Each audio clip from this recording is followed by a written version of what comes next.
The $80 sat in Darnell's memory the way certain things do, not because of the amount, which was modest, but because of what the woman had traded to get it.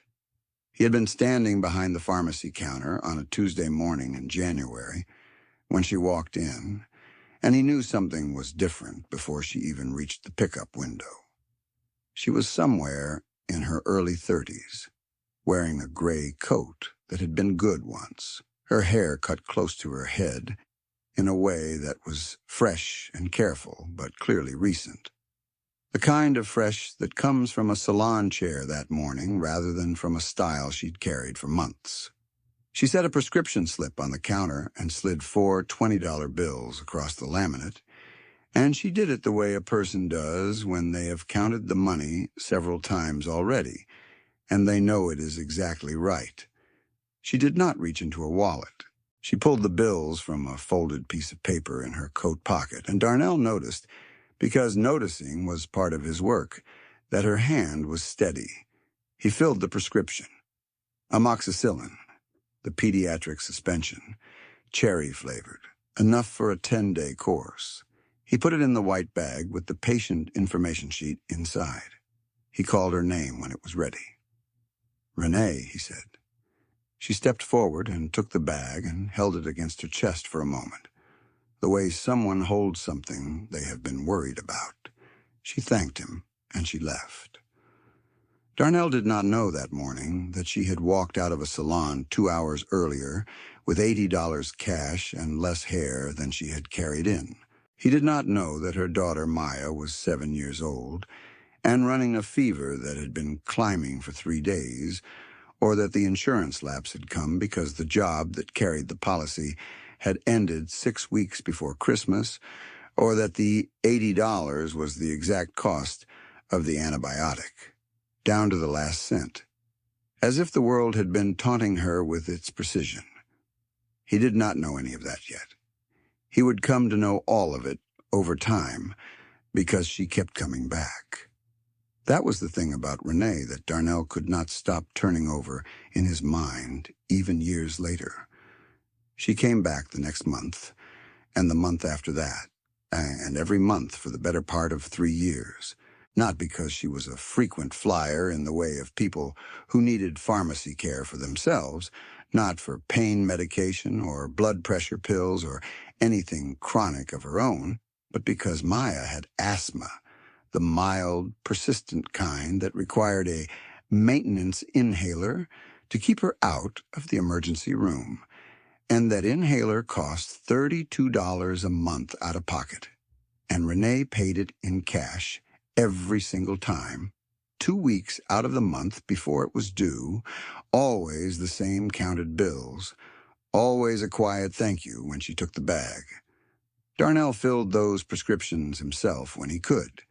His dispensing software logged every transaction, the date, the patient, the cost, the payment method. He had access to those records because they were his records, his counter, his store, and sometime in the second year of Renee's monthly visits, he started keeping a separate note in his own handwriting on the back of a plain index card. Nothing formal, just dates and the word paid and the amount, $32. $32. $32. He could not have said exactly why he did it. He told himself it was habit. He was not entirely honest with himself about that. What he knew was that the woman who came in every month was not the same woman most people in line behind her seemed to see when they looked. She wore the same 2 pairs of shoes on alternating months, 1 pair black, 1 pair brown, both clean, both worn at the heel.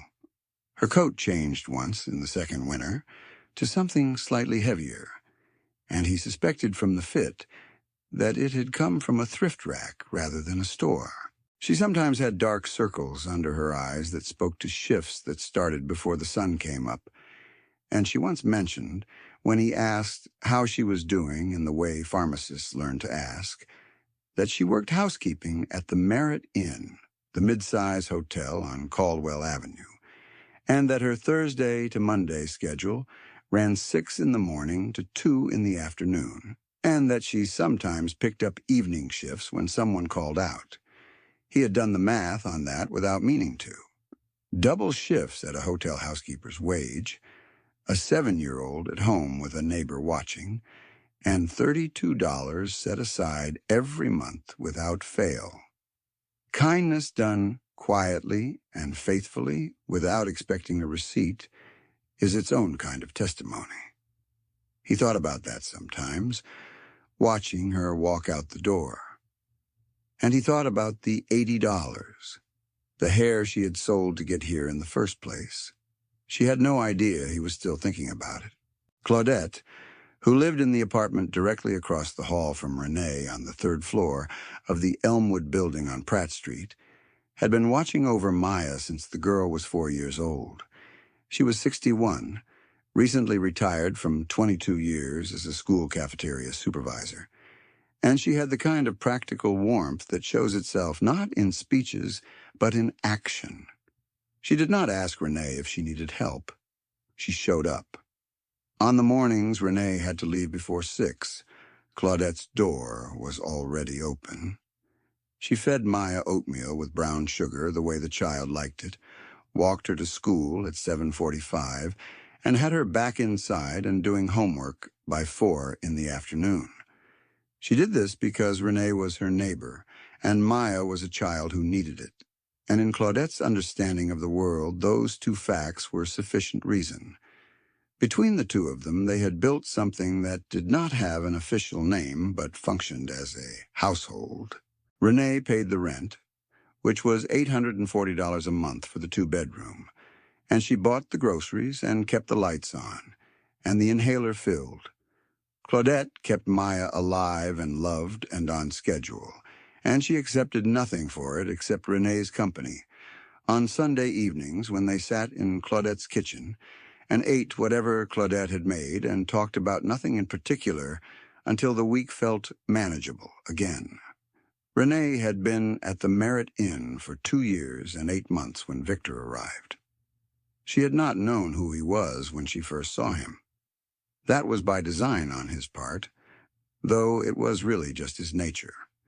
Victor was 55, compact and precise in the way of men who have been told they are smart since they were 12 years old, and he wore his authority the way some people wear a watch, not to tell the time, but to be seen wearing one.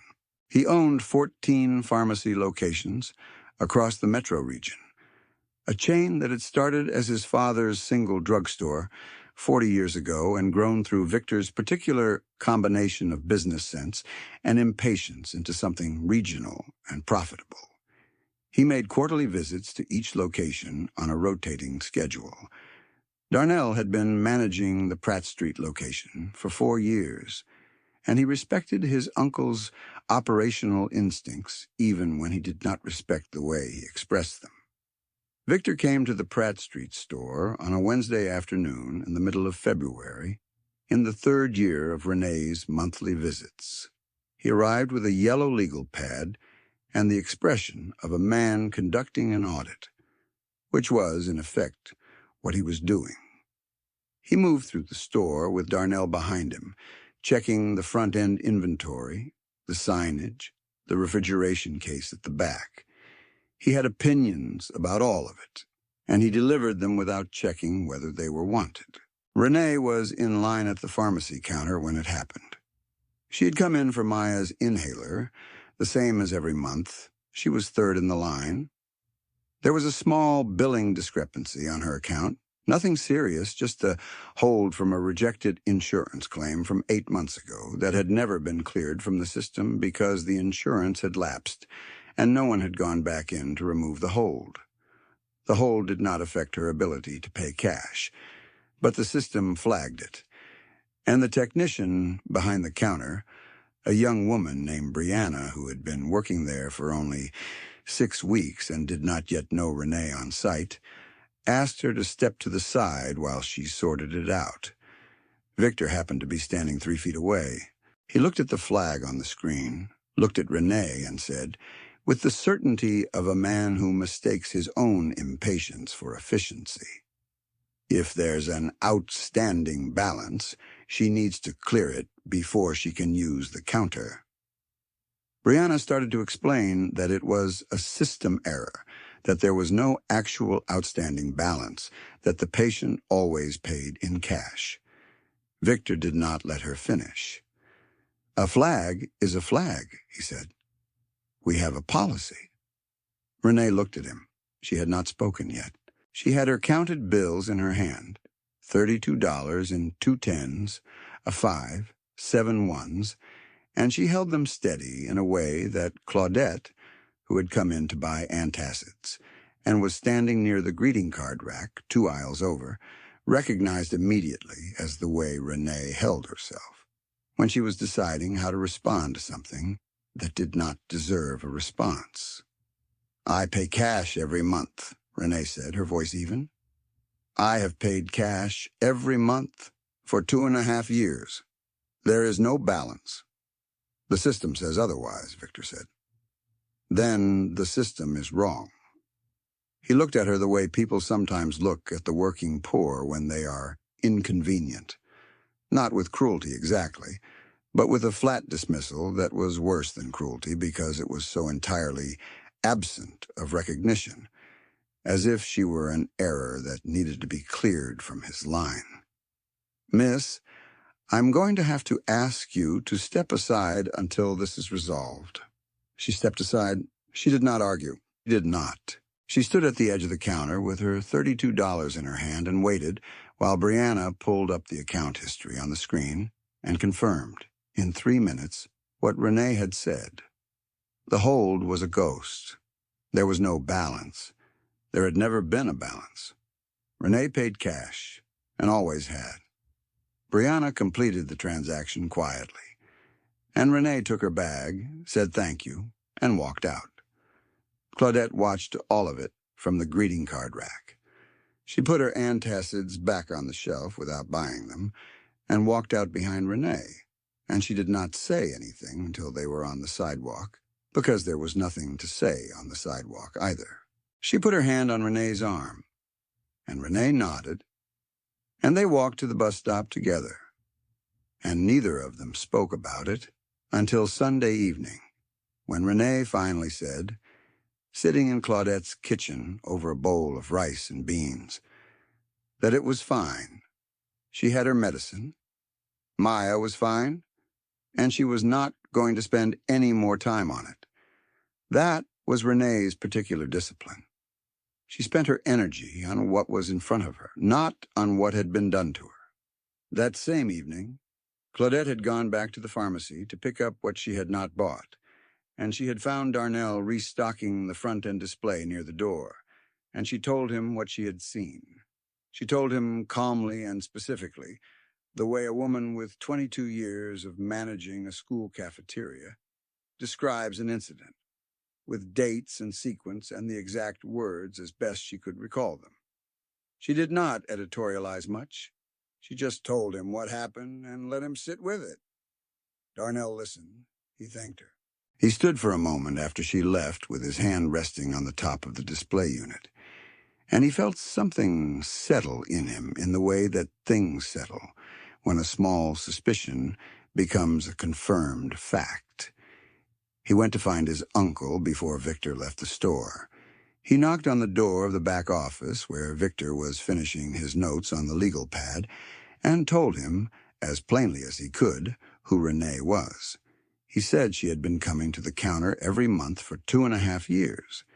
He said she paid $32 in cash every single time for her daughter's asthma inhaler.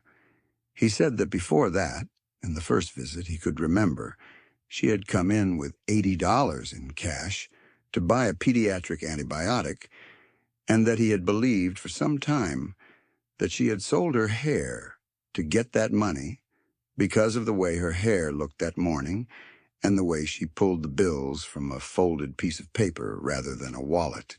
He told Victor that this was the kind of customer they were here to serve.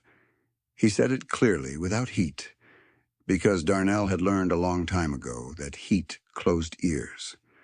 Victor listened with the expression of a man who is deciding how much of his own time this is worth, And when Darnell finished, Victor said, "I appreciate you telling me that. The policy still stands." He closed his legal pad. He picked up his coat. Darnell drove home that night in a quiet that had a specific texture to it, the kind that comes not from emptiness, but from a decision forming. He did not tell himself he was angry. He was, but that was secondary. What was primary was that he had kept that index card for a reason, and he was beginning to understand what the reason was. If there was a lesson in what happened next, it came not from someone saying the right thing, but from circumstances arranging themselves in the way that circumstances sometimes do when they have been ignored long enough. Renee was laid off from the Merit Inn 11 months after that Wednesday afternoon in February. The hotel changed ownership, and the new management company ran a restructure in January of the following year, and 51 people lost their positions in the span of a single week.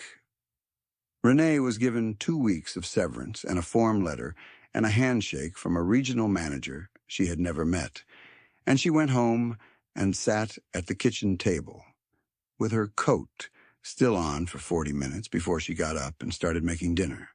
She found new work hourly at a dry cleaning facility on Grove Street, and she picked up weekend shifts cleaning at a medical office building on the east side, and she kept the rent paid for 3 months that way. The 4th month, the dry cleaning facility cut her hours by a third, because of a slow season and a decision made at a corporate level 2 states away about labor allocation. The rent was $840. Between the reduced hours and the weekend shifts, she cleared $806 that month. She paid the rent short. She left a note with the check explaining the situation and promising to make up the difference within 2 weeks. The property management company sent an eviction notice 8 days later. It was not vindictive.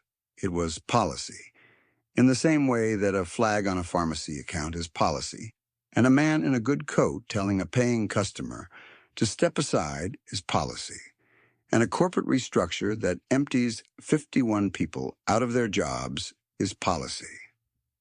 Renee looked at the notice, a single page folded in thirds, slid under her door on a Thursday morning, and she looked at it for a long time before she put it on the kitchen counter under the sugar bowl. She called Claudette. Claudette came over with coffee and sat at the kitchen table and looked at the notice and did not say it would be fine because she did not know that it would be. 2 months, Renee said. That's what they're saying. I have 2 months. Then we have 2 months to figure it out. That Saturday, Renee went to the pharmacy. She had a new prescription, not Maya's regular inhaler, but a short-course steroid that the pediatrician had prescribed after a mild flare the previous week, a precaution. The cost was $47. She had gone to the ATM that morning and withdrawn what was in her checking account, which was $61 and some cents, and she had put 47 of it in her coat pocket and told herself she would figure out the week's groceries later. She stood at the counter and waited until Darnell appeared from the dispensing area, and she handed him the prescription slip and her a cash.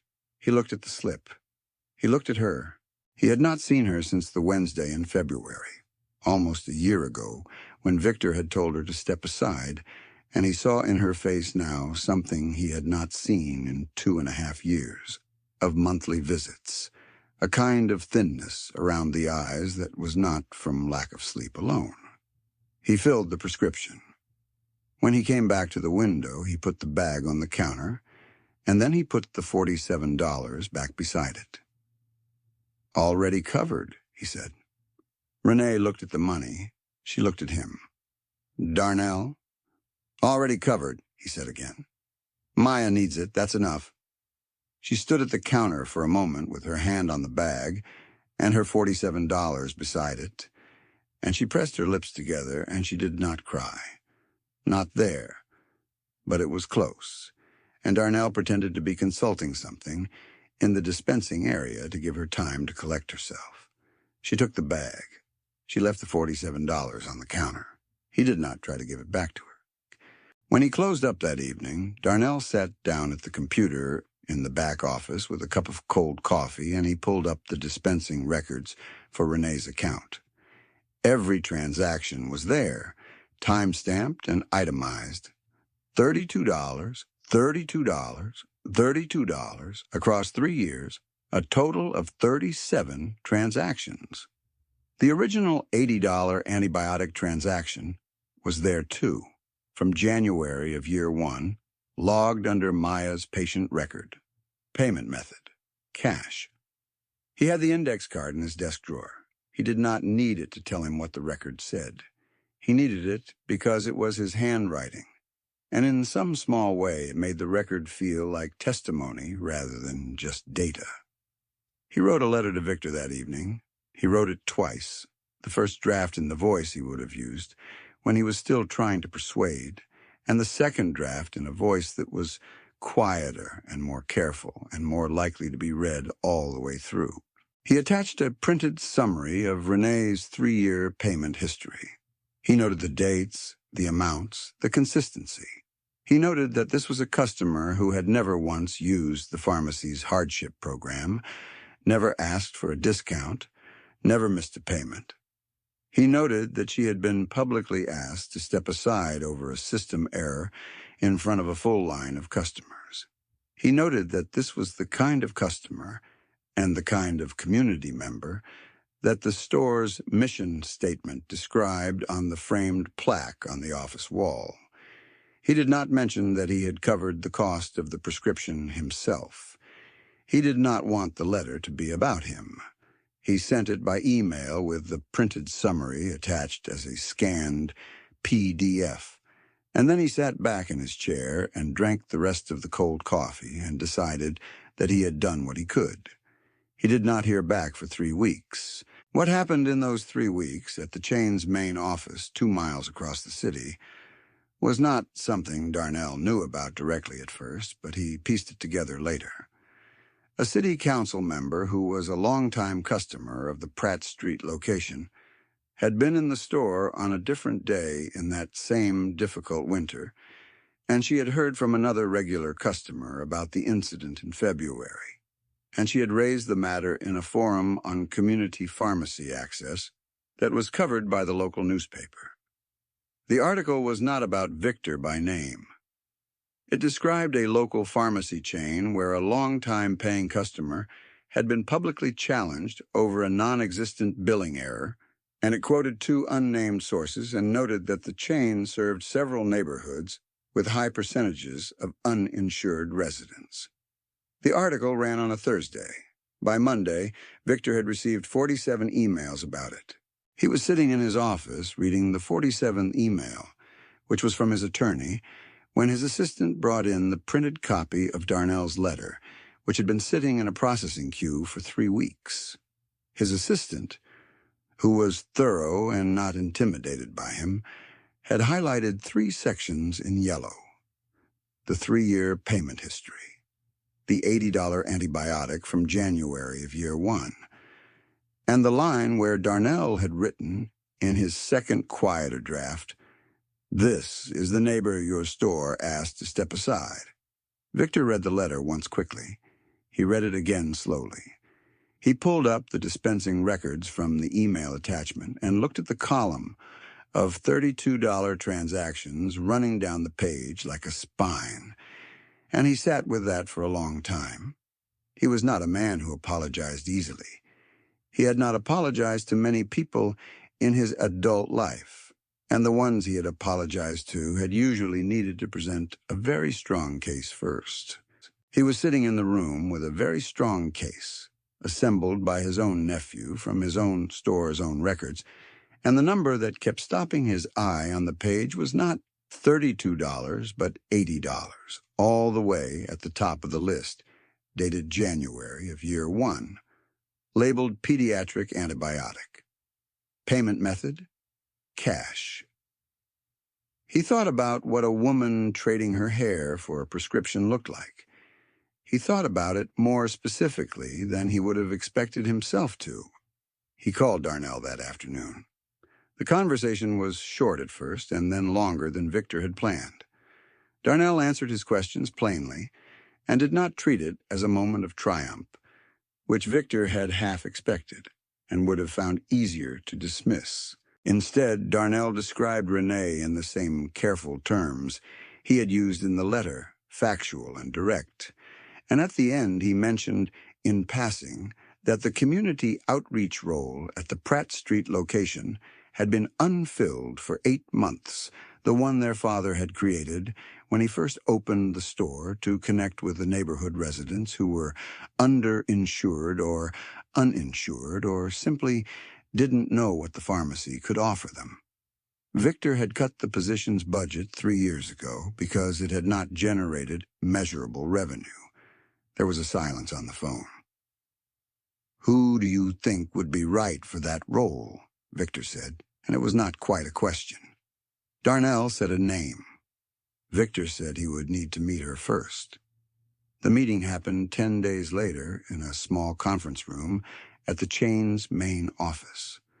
Renee came in wearing the heavier winter coat, the one from the second year, which was still clean and pressed. She sat across from Victor and answered his questions about her work history and her understanding of the neighborhood and her experience as someone who had relied on community pharmacy services